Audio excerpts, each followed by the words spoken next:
front pocket. So for my birthday, I'm giving him a little wild goose chase.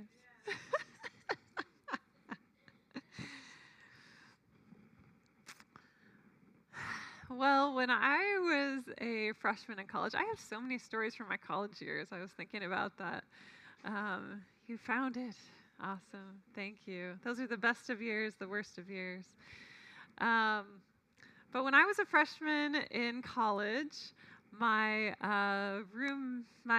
sorry, get back on track here. I wasn't expecting the happy birthday. So, my freshman year, towards the end of the year, um, my fellow classmates and all, it's kind of a big thing in college. You're moving a lot, right? Almost every year you're moving some different place. And so because of that, we were encouraged in my Chi Alpha Campus Ministries group to like pray about what God would have you do, what God would want you to do for where you lived the following year. And so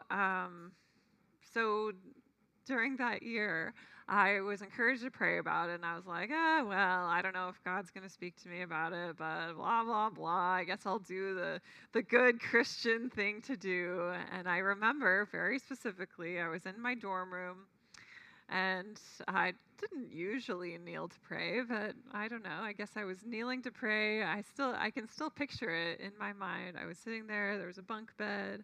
And I was kneeling in front of my bed, and I was just asking God, and it felt like super casual, like what to do, just kind of checking the box, asking God where I should live the following year, and and so I start praying, and then suddenly, like out of nowhere, I like one of the few times in my life where I kind of felt like there was like an audible voice of God. And God said, I want you to live in Stevenson North. And Stevenson North was a freshman party dorm. And at this time in my life, I was very much a like good Christian girl, check the boxer. Like, I'm a good Christian girl, so I go to church. And I'm a good Christian girl, so I go to my Chi Alpha group. And I'm a good Christian girl, so I go to my Bible study. And like just check the boxes. And it was definitely kind of one of those like American dream Christian girls where I also thought that God would definitely want like a white picket fence for me and 2.5 kids and get married pretty soon because all that seemed like very important in my like good Christian girl worldview. And so when God spoke to me and said I should live in Stevenson North, I was like not I was surprised that God like suddenly was speaking to me because I was not expecting this. I was just expecting to do this little casual prayer and then like move on and live wherever I wanted to live. Where I wanted to live fit this like American dream Christian girl thing, and it was the honors dorm. I was a part of the honors college. You didn't have to be in the honors college to live in the honors dorm, but if you were a really, really amazing honors person, then you would live in the honors dorm. The honors dorm was the newest dorm on campus, and it had all the fancy.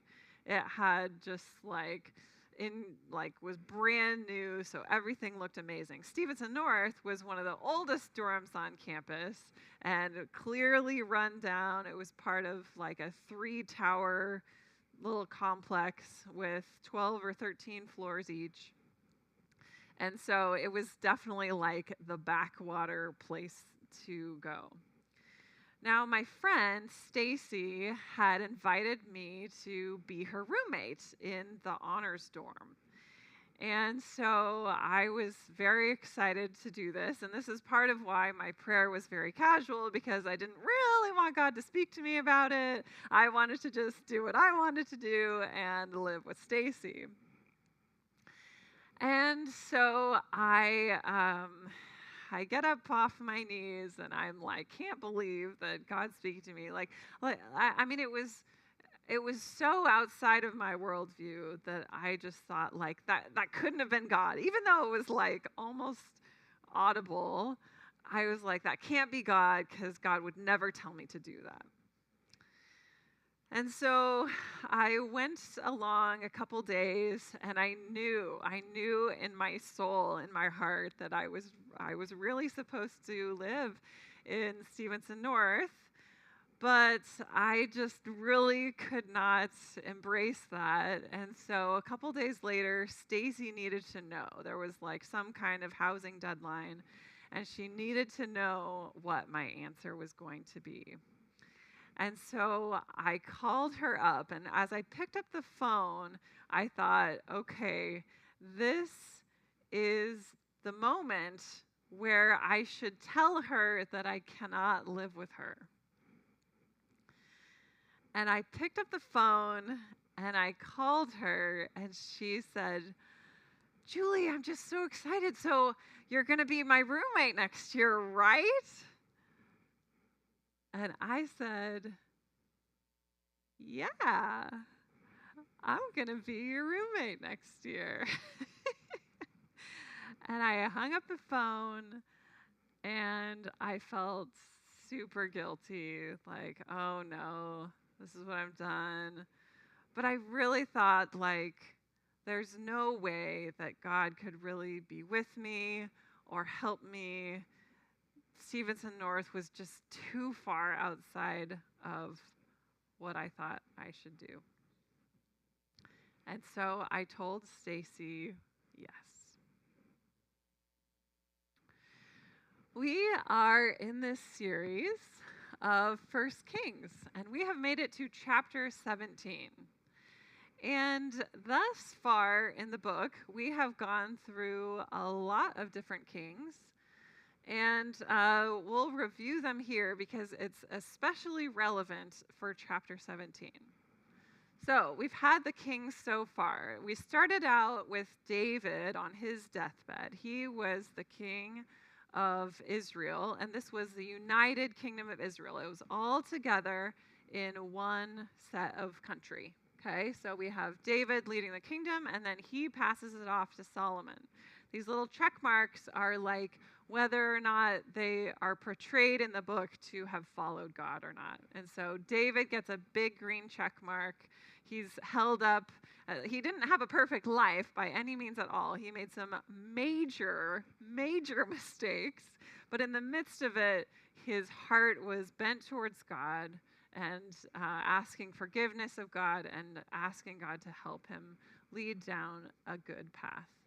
So Solomon starts out okay. God even meets him in a dream and gives him the opportunity to ask whatever he wanted, and Solomon asks for wisdom, and that goes kind of okay. But soon, although Solomon had major organizational governmental processes that he put into practice, in the end, he ends up collecting gold and collecting temple stuff and collecting wives.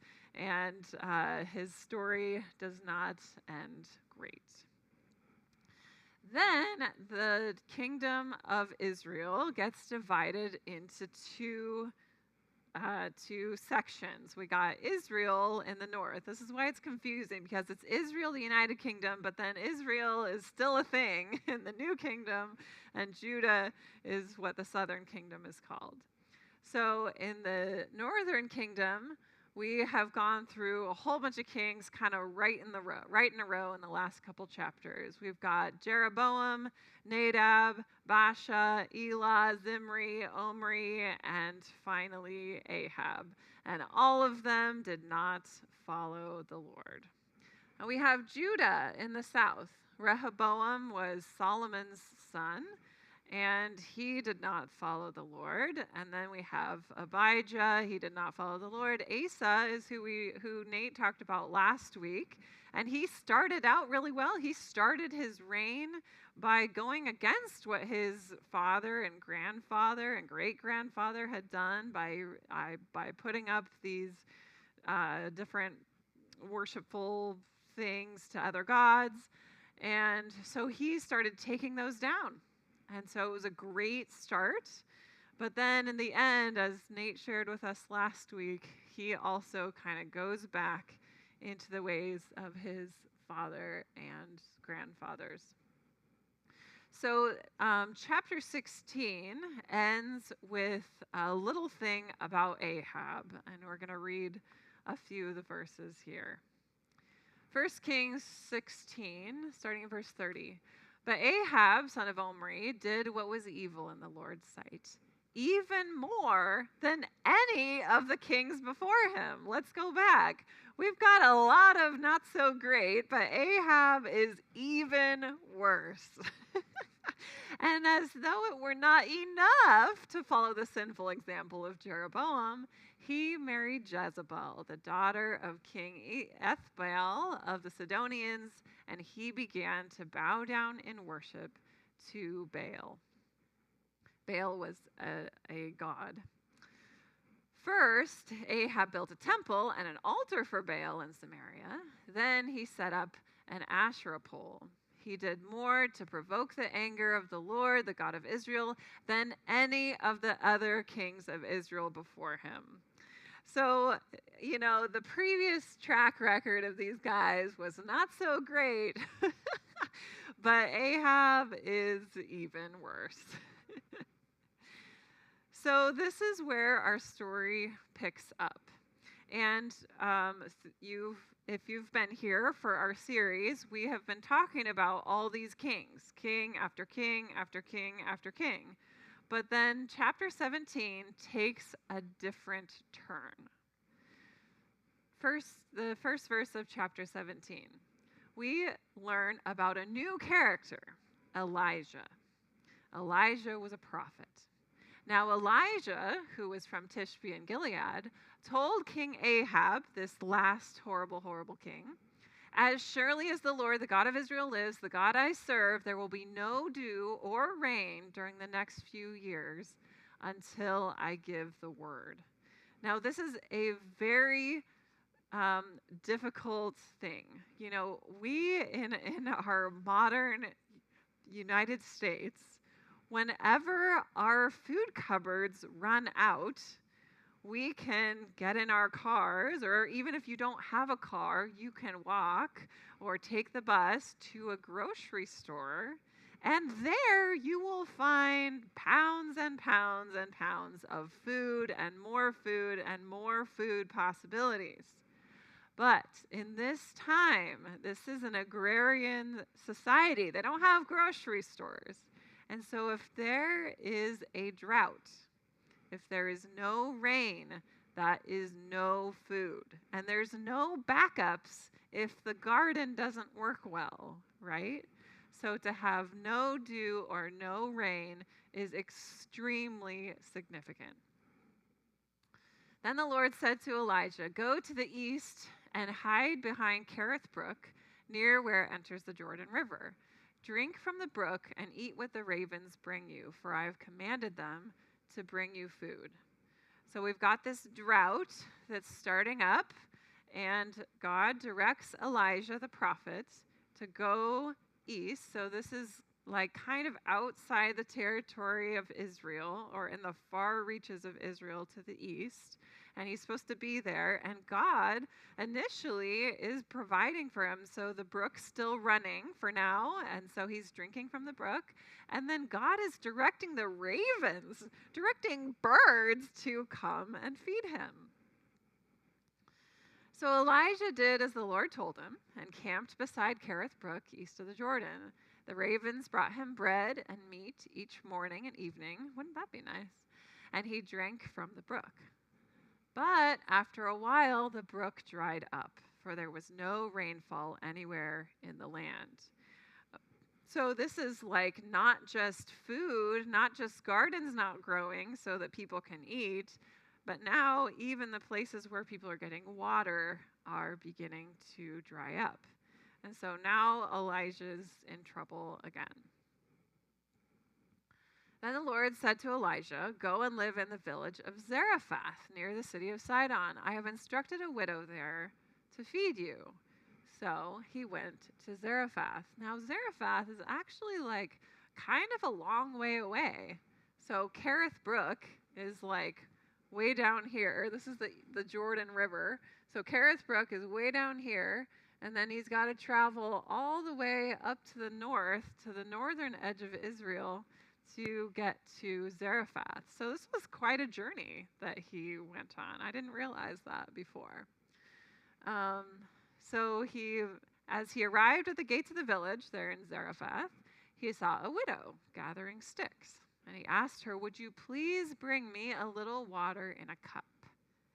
Now, this is famine. There is a famine in the land. So she's not doing well either. And she can't run to the grocery store either to help Elijah out.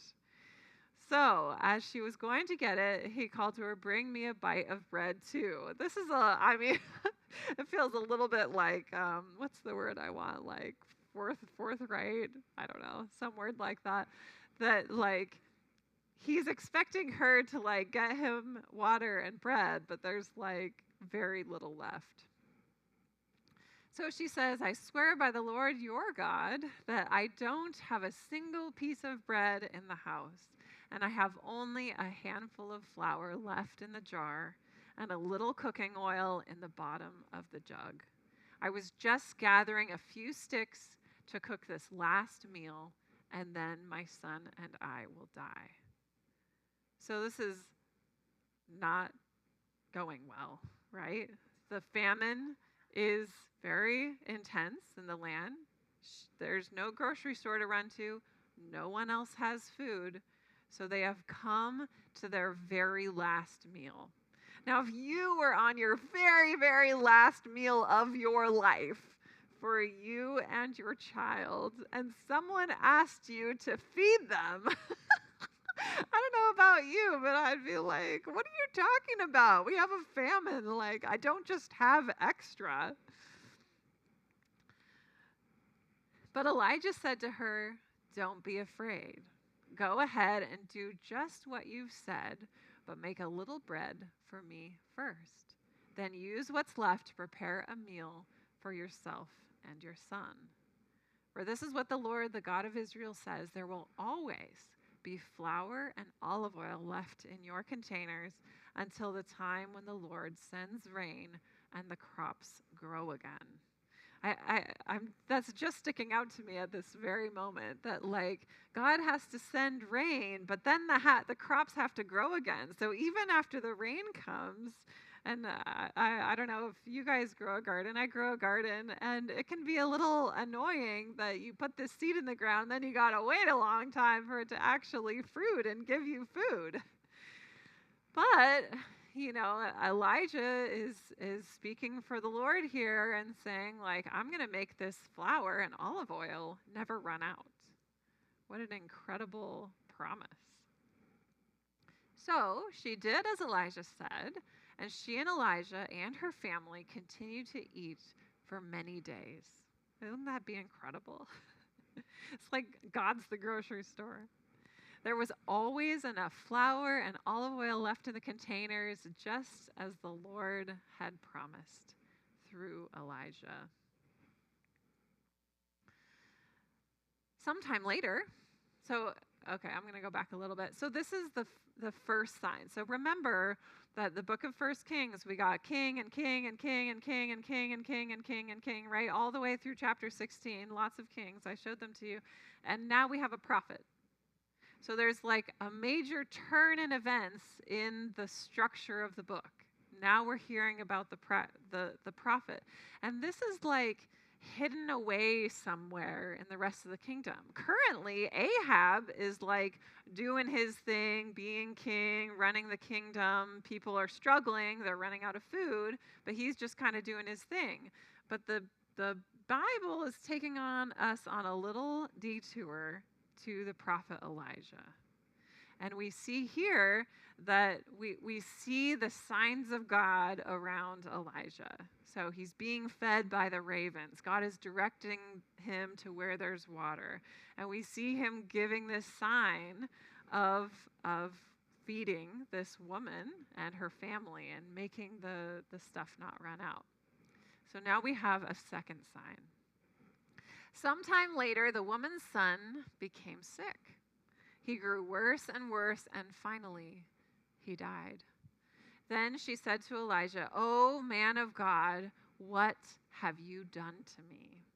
Have you come here to point out my sins and kill my son?" But Elijah replied, "Give me your son." And he took the child's body from her arms, carried him up the stairs to the room where he was staying, and laid the body on his bed. I find that interesting that, like, maybe they're kind of connected family-wise now. Like, is he living with them or, like, living nearby? I find that interesting. Then Elijah cried out to the Lord, "O Lord my God, why have you brought tragedy to this widow who has opened her home to me, causing her son to die?" And he stretched himself out over the child 3 times and cried out to the Lord, "O Lord my God, please let this child's life return to him." We okay? Oh. The Lord heard Elijah's prayer, and the life of the child returned, and he revived. So we have a second sign. So, first of all, well, maybe third. So God is feeding Elijah. Elijah is then making the olive oil and the flour never run out. And now Elijah has brought back from the dead this woman's son. So this passage is actually more of a like prequel to what's going to happen next.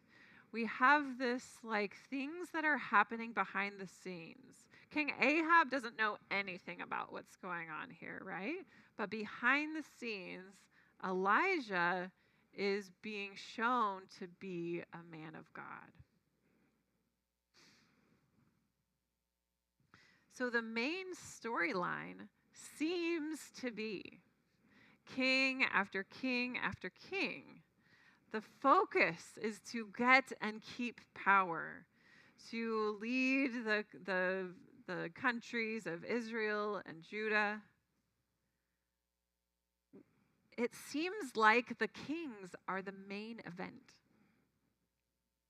But in the hidden places, God is preparing a prophet. The kings thought they were the main character. They thought they were the ones that had all the control and had all the power. But then God reveals himself as the main character of the story. While I was making that phone call to Stacy, another thing was happening way outside the scene. There was a gal named Casey, not that Casey, a different Casey, and she was in the state of Iowa, way away from where I went to college at Washington State University. And Casey was in Iowa, and she was also praying about where God was, should lead her. She was going to do an exchange program where she went to a different university for, I don't remember if it must have been the whole year, for a whole year, and then go back to Iowa State University. So like she was swapping with someone else at Washington State University. They both just pay tuition at their own colleges. And then she was going to go here. And so she was praying out where she was going. She did not necessarily feel like there was an audible voice of God. So she decided to take a pencil and a map of the United States and kind of like spin around and drop the pencil somewhere in the United States. And the pencil landed in Pullman, Washington. And so she decided that she was going to do her exchange program at Washington State University. And she was assigned to live on the 13th floor of Stevenson North. Eventually, I called Stacy back because I felt super guilty. I knew I had not followed what God really wanted me to do. And unfortunately, like definitely one of a major regret in my friendship life, because as you can imagine, she was not super happy with me after that. I called her and let her know that I really thought that I was supposed to live somewhere else. She was very disappointed, and especially after I said yes. But I knew I needed to follow the Lord. Casey ended up being extremely influential in my life. We were there on the 13th floor of Stevenson North, and Casey just had this beautiful heart of welcoming people of any faith and any background. She was a Christian and wanted to follow God with her life and share about Jesus with people, but she taught me how to basically be a neighbor, to genuinely care about people's lives and to befriend them as a way to share about, as the first step to sharing about Jesus with them. Before sharing God loves you and you should come to know him, she taught me how to be the love of Jesus to the friends around me. I thought that I was the main character in God's story. I knew best. I knew where I should live. I knew that Stevenson wouldn't work. But God, the author, was writing a larger story. He was writing a story in Casey's life. He was writing a story in my life.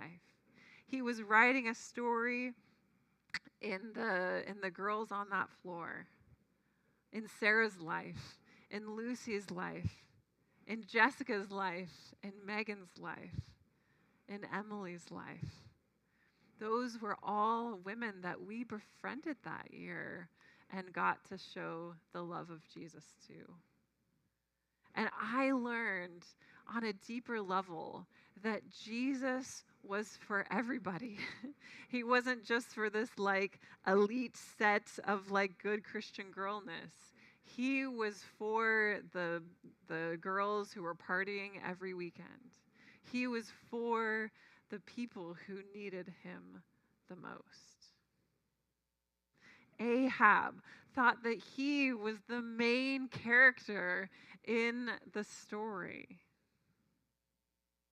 But God was doing something behind the scenes at the same time, somewhere else completely different.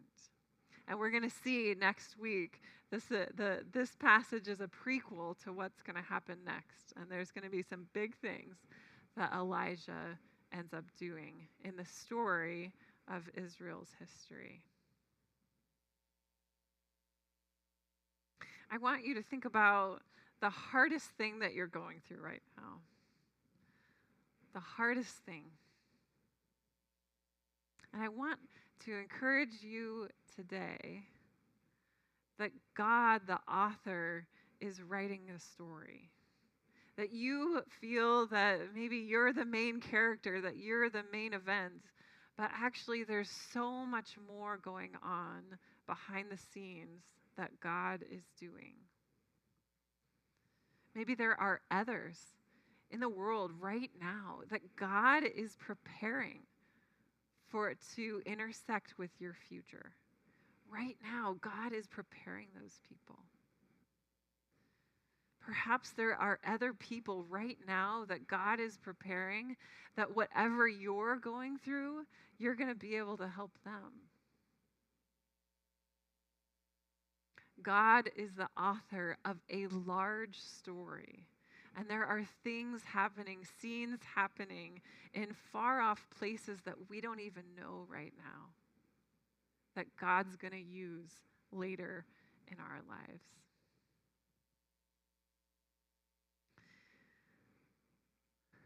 The commentary that I have been reading on the book of 1 Kings is written by Walter Brueggemann. And I really liked what he said at the end of this chapter. It is easy, now and then, to imagine that the power for life is among the powerful, beautiful, and privileged, controlled by scientific sophistication and technological finesse, knowledge about power, about food, about medicine. Such a perspective, of course, produces competition, conflict, and finally war over control of the resources and organs for life. He's referring to Ahab. And yet, so this narrative makes clear, the real gift of life, concretely, daily, on the ground, wells up elsewhere in ways not administered, inscrutable, amazing, subversive, transformative. The narrative explains nothing, but it puts us on notice. Life possibilities are not contained in our control. Ahab thought that he was the one with the most power, the most control, the most decision-making power. But in the background, God was doing something far outside of his control and far more powerful.